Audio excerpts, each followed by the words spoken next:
the summer of love.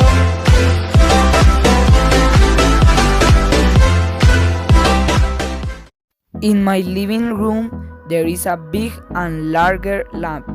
It's on the floor. Next to there is a sofa. Above the sofa there is a map. On each side there is a lamp.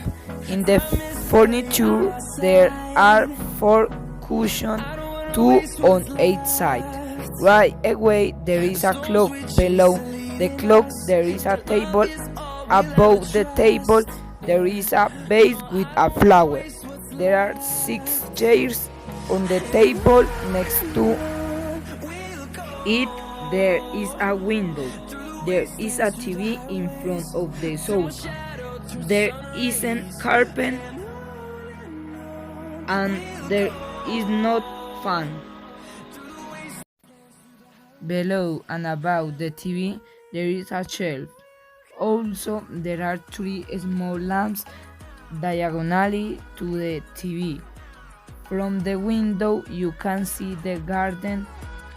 On the shelves there are pictures and photos.